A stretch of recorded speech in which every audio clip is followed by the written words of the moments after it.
Salut! Aujourd'hui, une vidéo un peu spéciale. Je vais te parler de la spécialité mathématique que tu vas devoir choisir en première, je te l'accorde, d'un point de vue objectif, mais aussi d'un point de vue subjectif, ce que moi j'en pense en tant qu'élève qui la pratique. Donc la spécialité maths, donc comme toutes les autres matières, en première tu devras choisir 3 matières et chacune tu l'exerceras 4 heures par semaine pour un total de 12 heures. En terminale, tu devras en abandonner une, donc tu n'en auras plus que 2. Mais il faudra avoir le même quota d'heures, ce qui fait que tu auras 6 heures pour chaque spécialité. 2 fois 6 heures est égal à 12 heures.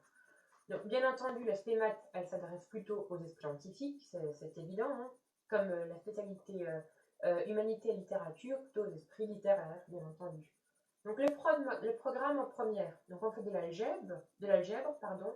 Donc, on voit des suites, on voit des fonctions, il y a aussi de l'analyse, donc la dérivation, les courbes représentatives des fonctions, encore de la trigonométrie, la géométrie, donc on verra les vecteurs notamment, il y a encore les équations droites, les équations de cercle, les paraboles et j'en passe d'autres, ou encore les probabilités que tu as déjà fait au collège, mais là on les voit un peu plus poussées, donc on verra les probabilités conditionnelles, la notion d'indépendance de deux événements, les arbres pondérés, les probabilités totales, pardon, et enfin, la programmation Python, pour ceux qui l'aiment. Moi, personnellement, j'aime pas trop, mais pour ceux qui aiment, on en fait, et ça, c'est très intéressant.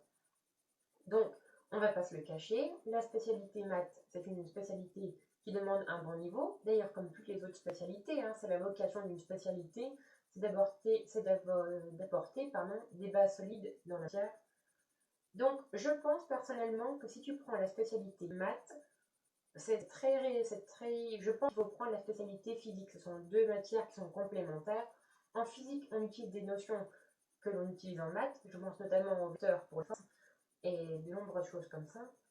Donc, pour ma part, l'ambiance de travail elle est plutôt agréable. Il faut savoir que l'effectif dans les spécialités est réduite, ce qui fait que le prof il a le temps de passer dans les rangs pour t'expliquer et il accorde plus de temps à chaque élève. Donc ça, c'est très intéressant.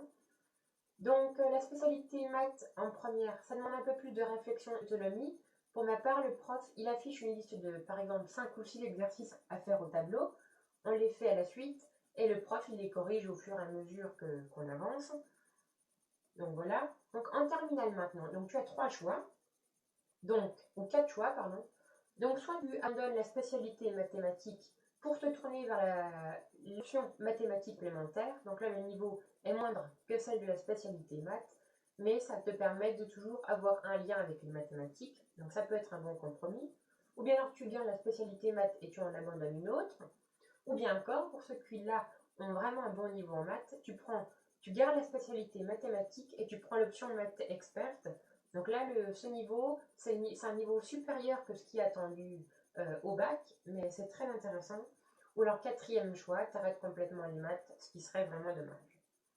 Donc, pour ce qui est de la quantité de travail maintenant, alors il faut savoir que pour un DS, tu passes à peu près entre 4 et 6 heures de révision. Il ne faut pas réviser que le cours, parce que si tu révises que le cours, tu te plantes.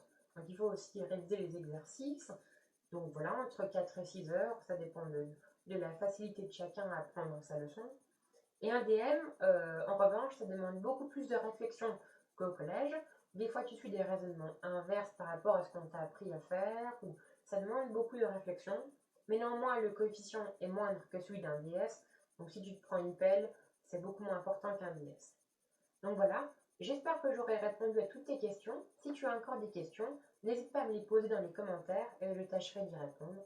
Salut!